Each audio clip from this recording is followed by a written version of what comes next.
सुंबल चाय रखकर कमरे से निकली तो मैंने नासाज का हाथ पकड़ लिया। चलो मेरे साथ, अब मैं तुम्हें यहाँ नहीं रहने दूँगा।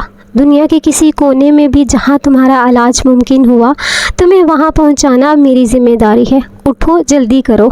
नासाज ने मुझे खींचकर दोबारा बिठा दिया। बहुत देर हो चुकी है परीज़ाद, अब मुझे यहीं रहने दो। ये कमरा, ये तन्हाई, अब यही मेरी संगत है। और फिर यहाँ वो पगली भी तो है ना, मुझे इन सब के साथ रहने दो।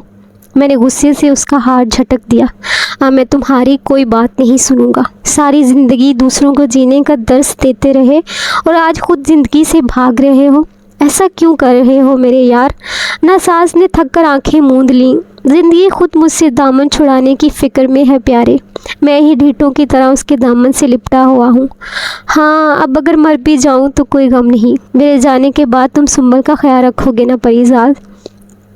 मैंने वापस पलटने से पहले लम्हा भर के लिए उसे देखा। कुछ नहीं होगा तुम्हें, मैं तुम्हें कुछ होने ही नहीं दूंगा मेरे शायर बदनाम। कल तैयार रहना, तुम्हें डॉक्टर को दिखाना है। नासाज ने हंसकर मेरी तरफ देखा और शरारत से बोला, तशखीस बजा है कि मुझे इश्क हुआ है। नुस्खे में लिखो उनसे मुलाकात मुसलसल। अगले रोज़ एनी की गैलरी में भी मेरा सारा ध्यान नासाज की तरफ ही लगा रहा। एनी ने हतमी तौर पर चंद जाविये दुरुस्त किए और मुजस्मे के सामने से हट गई। बस जनाब, हो गया मुकम्मल। उसकी आवाज़ से जोश टपक रहा था। बताएं परीज़ाद, कैसा बना है आपका मुजस्मा? मैं अपने ख़यालात की दुनिया से चौंक कर पलटा और फिर मेरी नज़र एनी के बनाए हुए मुजस्मे पर पड़ी तो मेरी आंखें खुली की खुली रह गईं। मैं बेख्तियार उठकर मुजस्मे के करीब आ गया। मेरी आंखें नम होने लगीं। इतना बेदाग, खूबसूरत, मर्दाना वजाहत से भरपूर चेहरा, ऐसा चेहरा तो मैंने कभी आईने में नहीं देखा था। एनी मेरी हालत से बेखबर अपनी धुन में बोले जा रही थी। मैं अपनी पूरों की आंखों से आपको ऐसा देखती हूँ परीज़ाद। बताएं ना, कितना करीब तर है ये आपसे? अब चुप क्यों है, बोलते क्यों नहीं? क्या मैंने बहुत बुरा मुजस्मा बनाया है? कुछ तो बोलें प्लीज़। वो परेशान सी हो गई। मेरी आवाज़ की लर्ज़श खुद मेरे लिए भी अजनबी थी। नहीं, तुमने दुनिया का सबसे खूबसूरत चेहरा तराशा है, मगर मैं ऐसा नहीं हूँ प्यारी लड़की। मैं तो वो हूँ जिसे देखकर आईने भी आंखें फेर लेते हैं। सरसराती हवाएं घबरा कर थम जाती हैं। सूरज मध्यम पड़ जाता है और चांद की चांदनी तपती करने बरसाने लगती है। वो तड़प कर मेरे करीब आ गई। ऐसा क्यों कहते हैं आप? मेरी उंगलियों की पूरें कभी झूठ नहीं बोलती। ये मेरे मन की तस्वीरें मिट्टी के कालब में ढालती हैं। सच बताएं, इस चेहरे के खदुखाल आपके जैसे हैं या नहीं? मेरी आवाज़ भर आ गई। हाँ, खदुखाल, नकूश, आँखें सब मेरे चेहरे से मुशाबे हैं, मगर जो नूर, जो वजाहत तुम्हारी पाकीज़ा उंगलियों की कारीगरी ने इस मुजस्मे में मुंतकिल कर दिया है, मेरे पास ऐसी कोई रोशनी नहीं है। वो रो पड़ी। काश मैं उसे ये बात समझा सकता कि दुनिया के कोमल मन की आँखों से नहीं देखती। बड़े ज़हर परस्त होते हैं ये लोग। वो जानना चाहती थी कि आज मैं इतना उदास क्यों हूँ। मैंने उसे अपनी और नासाज की दोस्ती के बारे में बताया और ये भी कि वो किस ख़तरनाक बीमारी में मुब्तला है। एनी ने नासाज से मिलने की ख्वाहिश की और मैं शाम ढले उसके घर से वापसी पर उसे भी अपने साथ नासाज के पुराने मोहल्ले वाले घर ले आया। नासाज ने एनी को मेरे साथ देखा तो हस्बे आदत मिसरा उसके होंठों से फिसल गया। सुना है लोग उसे आंख भर के देखते हैं। मैंने उन दोनों को मुतारफ़ करवाया। नासाज ने शरारत से मेरी तरफ देखा। सो उसके शहर में कुछ दिन ठहर के देखते हैं। मैंने उसे घूर कर देखा। बाज आ जाओ एनी, तुम ही इसे समझाओ कि अपनी ज़िद छोड़कर हमारे साथ चले। दुनिया की कोई भी बीमारी लाइलाज नहीं होती। कोशिश करना हमारा फ़र्ज़ है। एनी और नासाज बहुत देर तक बातें करते रहे। नासाज ने फ़िल्म के लिए लिखे हुए नगमे भी एनी को सुनाए। कुछ देर बाद सुंबल भी आ गई और हस्बे मामूल दोनों लड़कियों के इकट्ठे होते ही सारी बातें साए पस मंज़र में चली गई और वो दोनों एक दूसरे में गुम हो गई। कहते हैं दो लड़कियां जब आपस में मिलती हैं तो अमूमन 2.5-3 घंटे की तारुफी मुलाकात के बाद एक दूसरे से उनका पहला सवाल होता है, वैसे तुम्हारा नाम क्या है? वह दोनों भी बरामदे में बैठी शायद एक दूसरे से यही सवाल कर रही थी। नासाज सिरक कर मेरे करीब आ गया। तुम तो बड़े छुपे रुस्तम निकले परीज़ाद प्यारे। ऐसी परी अपने साथ लिए फिरते हो कि जिसकी पहली झलक ही धड़कनें रोक देने का बायस बन जाए, और फिर भी कहते हैं कि दिल अभी वीरान है। میں نے दुख سے बाहर बैठी ऐनी की तरफ देखा। वो देख नहीं सकती इसलिए मेरे साथ है, वरना दूसरों की तरह ये रिश्ता भी तज़हीक या हमदर्दी के काले में ढल जाता। कभी कभी तो मुझे लगता है कि मैं ख़ुद उसे धोखा दे रहा हूँ। उसके साथ चलकर मैं न सिर्फ ख़ुद को बल्कि इस मासूम और अनजान लड़की को भी लोगों के मजाक का बायस बना रहा हूँ। नासाज मेरी बात सुनकर खामोश सा हो गया। मैं बाकी सारी दुनिया की तरह ये कहकर तुम्हारे ज़ख्मों पर नमक नहीं छिड़कूँगा कि दौलत हर मर्ज़ का इलाज है, लेकिन तुम्हें एक मशवरा ज़रूर दूंगा कि अगर तुम अपने अंदर की इस आवाज़ को दबा नहीं सकते तो फिर अपना चेहरा बदल डालो। आखिर कब तक खुद को इस अनदेखे अजाब की भट्टी में झोंके रखोगे? मैंने चौंक कर नासाज की जानब देखा। क्या मतलब ये कि आजकल क्या मुमकिन नहीं, सिर्फ जेब में दमड़ी होनी चाहिए, जो माशाल्लाह अब तुम्हारे पास बहुत है। कहीं भी बैरून मुल्क जाकर प्लास्टिक सर्जरी करवा लो। आजकल तो सारी दुनिया को चेहरे बदलने का खपत सवार है। अच्छे खासे लोग इलाज के बहाने अपने चेहरे की नोक पलक संवारने के लिए प्लास्टिक सर्जरी करवा लेते हैं। इनमें से कुछ माइकल जैक्सन जैसे जुनूनी भी होते हैं, जो ममनुआ इंजेक्शन लेकर अपने सारे जिस्म की जिल्द का रंग भी तब्दील कर लेते हैं। तो फिर अगर तुम अपनी जून बदलोगे तो उसमें ऐसी कौन सी क़यामत आ जाएगी?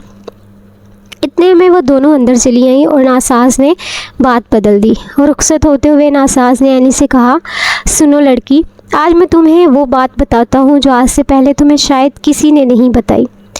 तुम्हारी आंखें दुनिया की सबसे खूबसूरत आंखें हैं और मेरा दिल कहता है कि जल्द ही ये आंखें इस दुनिया के सारे रंग देख सकेंगी। ऐनी की पलकें नम हो गई और फिर वहाँ से मिलने का वादा करके चले आए।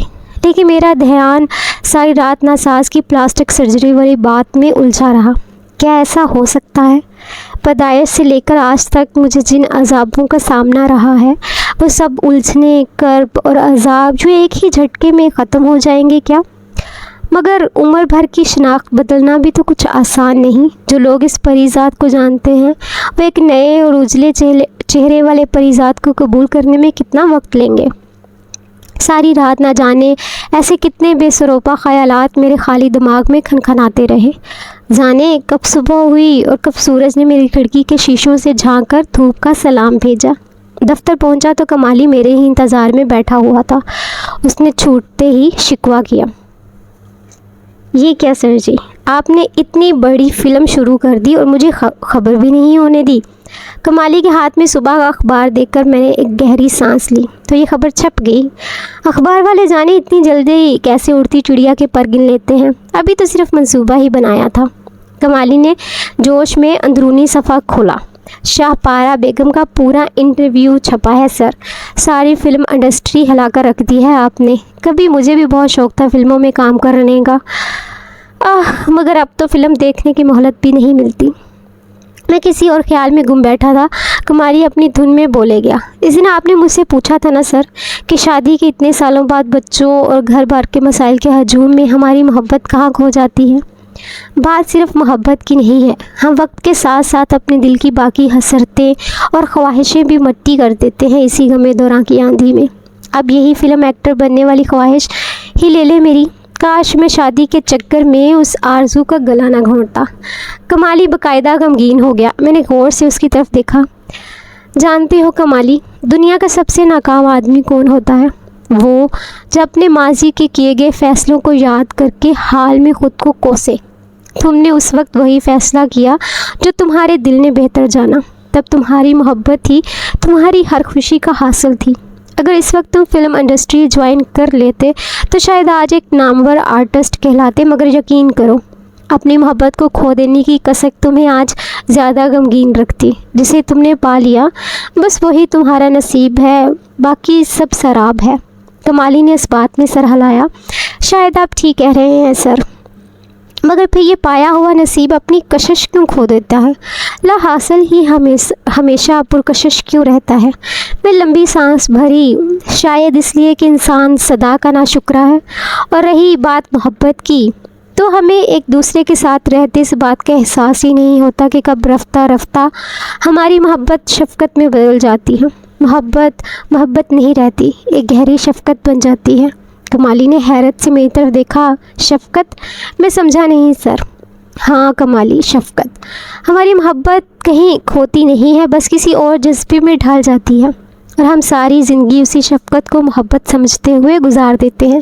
شاید اسی لیے ہماری زندگی میں کسی نئی محبت کے لیے جگہ ہمیشہ خالی رہتی ہے، اور یوں ہماری زندگیوں میں نئی محبتوں کا ڈاکہ ہمیشہ جاری رہتا ہے۔ جاؤ کمالی، اپنے بیوی بچوں کو اپنا پورا وقت دیا کرو، کیونکہ کبھی کبھی شفقت کا قرض محبتوں کے ادھار سے کئی گنا زیادہ ہوتا ہے۔ کمالی چپ چاپ دفتر سے نکل گیا۔ دوپہر کو لبنہ کا فون آیا۔ میں نے اسے خوشخبری سنائی کہ ناساز نے فلم کے سارے گیت لکھ کر استاد بننے خان کے حوالے کر دیے ہیں۔ میوزک بھی تقریباً مکمل ہو چکا تھا، لہٰذا اگلے ہفتے فلم کی ساری موسیقی ترتیب دے دی گئی۔ سنبل نے مجھے بتایا کہ اس نے مہینوں بعد ناساز کی آنکھوں میں خوشی کی سچی لہر دیکھی۔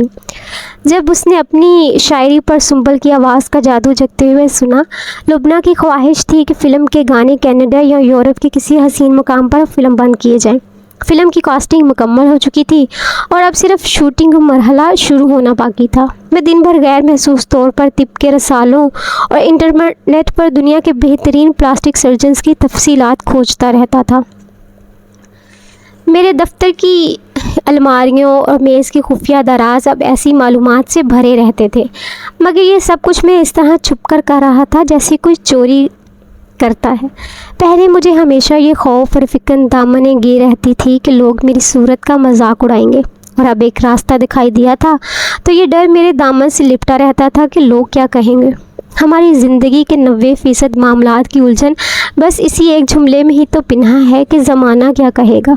کتنی حیرت کی بات ہے کہ ہم انہی لوگوں کی باتوں کی فکر میں گھلے جاتے ہیں جن کی وجہ سے ہماری زندگی اجیرن ہوتی ہے۔ اگلی شام میں اینی کے گھر پہنچا تو وہ اپنی کسی سہیلی کے ساتھ ریڈیو اسٹیشن کے لیے نکل چکی تھی۔ میں واپس پلٹنے لگا تو اس کی ماں نے مجھے چائے کے لیے روک لیا۔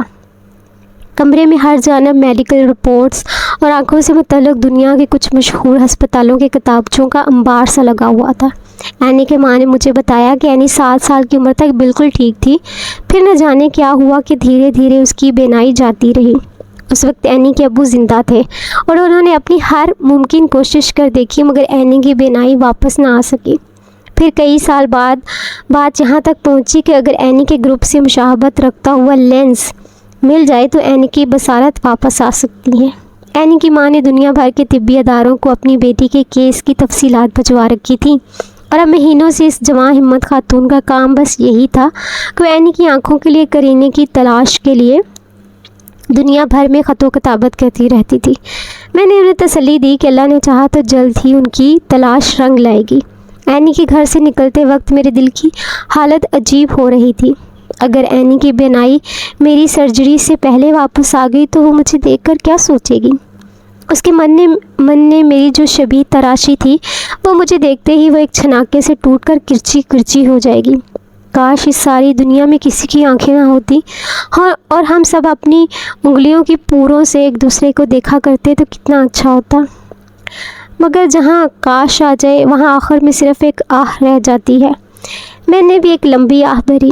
کچھ بھی ہو، مجھے کسی بھی صورت میں اینی کی بصارت واپس آنے سے پہلے اپنی سرجری کروانی ہوگی۔ مجھے اپنے چہرے کو اینی کے بنائے ہوئے مجسمے کی شبیہ میں ڈالنا ہوگا، تاکہ جب وہ اپنی آنکھوں سے دنیا دیکھے تو میں اسے اسی طرح نظر آؤں جیسا وہ مجھے محسوس کرتی ہے۔ گاڑی تیزی سے سڑکوں پر دوڑ رہی تھی اور میں اندر میں اپنے ہی متضاد خیالات کی ایک یلغار جاری تھی جس نے مجھے پوری طرح نڈال کر رکھا تھا۔ وہ پوری رات عجیب کرب میں گزری اور تنگ آ کر میں نے انٹرنیٹ سے جمع شدہ معلومات کے مطابق پلاسٹک سرجری کے تمام اداروں کو ای میلز کر دی، جس میں میں نے اپنی تازہ ترین تصاویر اور باقی تمام جزیات تحریر کر دی تھیں۔ دوسرے دن ہی مجھے مختلف اداروں سے جوابات موصول ہونا شروع ہو گئے اور 3 دن بعد ان جوابات کے انبار میں سے مجھے اپنے مطلب کے ادارے کا انتخاب کرنا آسان ہو گیا۔ ٹورنٹو کے ایک طبی ادارے نے پلاسٹک سرجری کے لیے جو لوگو ڈیزائن کیا تھا اس پر لکھی ایک سطر نے مجھے اسے چننے پر مجبور کر دیا، جس کی تحریر کچھ یوں تھی: ہم چاہے تقدیریں نہ بدل پائیں پر چہرے بدل دیتے ہیں۔ میں نے پائن ہل نامی اس پلاسٹک سرجری کے ادارے کی تمام تفصیلات اکٹھی کر لی اور پھر اس کے سربراہ پال جونز کو ساری تفصیل لکھ بھیجی۔ 24 घंटे के अंदर पॉल का जवाब आ गया कि उनका अदारा बुनियादी तौर पर आग में झुलस जाने वालों या किसी हादसे के नतीजे में अपने असली खदोखाल खो देने वालों की प्लास्टिक सर्जरी करता है, और मेरा केस उनके अदारे के दायरा कार में नहीं आता। मैंने पॉल को दूसरी मेल भेजी कि क्या उनका अदारा मोहब्बत करने वालों के ख्वाब पूरे नहीं कर सकता। मैं अभी तो तकदीर नहीं, सिर्फ चेहरा बदलने के ख्वाहिशमंदों में शामिल हूँ, और अगर वो चाहते हैं कि मैं अपनी मोहब्बत का कोई सबूत पेश करूँ तो मैं अपने चेहरे को झुलसा कर उनके अदारों की शर्त पूरा उतरने को तैयार हूँ। मैंने रात के ये मेल पॉल को भेजी और वहीं कुर्सी पर बैठे बैठे थक कर आँखें मूंद लीं। सुबह सवेरे परिंदों के शोर से मेरी आंख खुली तो पॉल की मेल मेरे इनबॉक्स में नुमायां थी। मैंने जल्दी से उसे खोला और तहरीर पर नज़रें दौड़ाईं। वो मेल पॉल के अदारे ने ऑफिशियल मेल अकाउंट से नहीं की थी, बल्कि अपने ज़ाती पते से भेजी थी। ये मेल मैं अपने ज़ाती पते से भेज रहा हूँ। तुम्हारी मेल ने मुझे चौंका कर रख दिया है। मशरक़ी लोगों के जज्बाती होने के बारे में तो बहुत कुछ सुना था, मगर तुम्हारी जज्बातियत तो दुनिया से जुदा है। ठीक है लड़के, अगर तुम्हारी यही ज़िद है तो मैं तुम्हारे बारे में कुछ सोचूंगा, लेकिन ये सब कुछ मेरी ज़ाती हैसियत में होगा, क्योंकि मेरा अदारा बहरहाल अपने असूलों का पाबंद है। मैं तुम्हें चंद ज़रूरी टेस्ट लिख कर भेज रहा हूँ। पहले तुम अपने मुल्क के किसी मुस्तनद तिब्बी इदारे से ये इब्तदाई टेस्ट करवा कर मुझे भेज दो। फिर जब तुम्हारे आने की ज़रूरत पड़ी तो मैं तुम्हें इत्तला कर दूँगा। तब तक खुदा के लिए कोई उल्टी सीधी हरकत मत करना। तुम्हारा मुखलिस डॉक्टर पॉल जॉन्स। मैंने मेल पढ़कर लंबी इत्मीनान की सांस भरी। गोया मेरी सिम्मत तय हो चुकी थी, और सफ़र चाहे कितना ही तवील क्यों ना हो, सबसे पहले उसकी सिम्मत तय होना बेहद ज़रूरी है। बहुत अरसे बाद मैंने ख़ुद को हल्का फुल्का महसूस किया। इंसान ज़िंदगी में बहुत से बोझ ढोता है, मगर इनमें से सबसे भारी बोझ शायद ख़ुद हमारी अपनी सोच का, हमारी फ़िक्र का होता है। दफ्तर पहुंचा तो लुबना और डायरेक्टर पहले ही मेरे इंतज़ार में बैठे थे। लुबना ने शिकवा किया कि मैं फ़िल्म के मराहल में पूरी दिलचस्पी नहीं रहा, और जबकि वो चाहती है कि हर शोबे पर मेरी ज़ाती निगरानी और गिरफ्त रहे। मैंने दोनों को तसल्ली दी कि हाँ, बहुत जल्दी कनाडा में फ़िल्म के गानों की फ़िल्म बंदी के लिए रवाना होने वाले हैं। दोनों के चेहरे खिल उठे। मैंने सोच लिया था कि मैं यहाँ सबको फ़िल्म के गानों की फ़िल्म बंदी का बताकर यूनिट के साथ कनाडा चला जाऊँगा, जहाँ 3-4 महीने इलाज के लिए रुकने का कोई दूसरा बहाना ढूंढना होगा। शायद 6 माह भी लग जाए, मगर मुझे किसी तो ये मार्का सर करना ही था। उस वक्त चाहते हुए भी मैं सर्जरी के बाद के हालात पर कोई सोच विचार नहीं करना चाहता था। हम इंसान बहुत कताह नज़र और नस्तबीन होते हैं। जिन फैसलों में हमारे दिल की मर्ज़ी शामिल होती है, उनके असरात से नज़रें चुराने में ज़रा बराबर भी तामुल नहीं करते। मैंने भी सोच लिया था कि एक बार अपनी मर्ज़ी की सर्जरी करवा लूँ, बाद की बात में देखी जाएगी। मैंने एक दूर दराज के बड़े हॉस्पिटल से डॉक्टर पाल के बताए हुए तिब्बी तज्ज़िये भी करवा लिए थे, और अब मुझे उनकी रिपोर्ट आने का शिद्दत से इंतज़ार था। मुजस्समा बन जाने के बाद एनी के घर जाने का कोई ख़ास बहाना ना होने के बावजूद मैं घर में हफ्ते में एक आध चक्कर उसके घर ज़रूर लगा लेता था। कुछ गलियां और कूचे अपनी सिम्मत बुलाने के बहाने खुद तराश लेते हैं। जाने वो मनमोहनी सी लड़की किस तरह चंद दिनों में ही मेरे दिल के हर खाने पर अपना कब्ज़ा जमा बैठी थी। हालांकि मैंने उस दिल के कवाड़ सदा के लिए बंद करके चाबी किसी दरिया में फेंक दी थी, या फिर शायद मुझ जैसों के दिल हमेशा किसी मुखलिस और मेहरबान साथी की दस्तक का इंतज़ार करते रहते हैं। शाम को दफ्तर से उठते वक्त अचानक फ़ोन पर सुंबल की घबराई हुई आवाज़ सुनाई दी। आप जल्दी से शौकत खानम हस्पताल पहुँचे, आपके दोस्त की तबीयत बिगड़ गई है। मैं सब छोड़ छाड़ कर कबीर के साथ हस्पताल की तरफ भागा। राहदारी में कमरे की तरफ जाते हुए मेरे कदमों में से जान निकलती जा रही थी। नासाज का रंग सरसों की तरह पीला पड़ चुका था। उसने आहट पर आंखें खोली और मुझे देखकर खुश्क सूखे पत्ते जैसे होंठों से बामुश्किल मुस्कुराया। रास्ता रोक रही है, थोड़ी जान है बाकी। रास्ता रोक रही है, थोड़ी जान है बाकी। जाने टूटे दिल में क्या अरमान है बाकी। जाने भी दे ए दिल सबको मेरा सलाम। मैं चला मैं शायर बदनाम, मैं चला महफिल से नाकाम, मैं चला। मैंने लपक कर उसका हाथ थाम लिया। कहीं नहीं जा रहे हो तुम, सुना तुमने? मैं शायर को कहीं नहीं जाने दूंगा। उसके सराहने खड़ी सुंबल और उस्ताद बनने की आंखों से आंसू टपक रहे थे। वह मुश्किल आंखें खोल कर बोला, دیکھا پریزاد پیارے، یہ تو واقعی اسی فلم کا سین بن گیا یار، لگتا ہے جیسے میری کہانی ڈائریکٹر نے 30-40 سال پہلے فلما دی تھی۔ مگر یار میں بہت تکلیف میں ہوں، یہ جان تو نکلتے نکلتے جان نکال دیتی ہے۔ میں اس کے ہونٹوں پر ہاتھ رکھ دیا، چپ ہو جاؤ، خود کو نڈھال مت کرو۔ نہیں پیارے، بولنے دو مجھے، بس آخری تھکن ہے، اس کے بعد تو آرام ہی آرام ہے۔ ناساز نے سنبل کی طرف دیکھا، یہ کہانی بھی ادھوری رہ گئی پریزاد، میرے جانے کے بعد ان باپ بیٹی کا پورا خیال رکھنا، اور جب تمہاری فلم ریلیز ہو تو اس کے ٹائٹل میں میرا نام۔ ناساز بولتے بولتے اچانک خاموش ہو گیا۔ میں نے گھبرا کر اس کا چہرہ تھپ تھپایا۔ ناساز چپ کیوں ہو گئے؟ بولتے کیوں نہیں؟ تم ہم سب کو اتنا بڑا دھوکہ دے کر نہیں جا سکتے، بولو دغا باز، چھوٹے بات کرو۔ میری چیخیں سارے ہسپتال میں گونج رہی تھیں۔ استاد بندے نے ہسپتال کے عملوں کو مدد سے ناساز کے بے جان جسم سے دور کر دیا۔ میں چیختا چلاتا رہ گیا۔ استاد بندے نے دبوچ کر مجھے گلے لگا لیا۔ چپ کر جو، ناساز اب کبھی نہیں بولے گا، وہ مر چکا ہے۔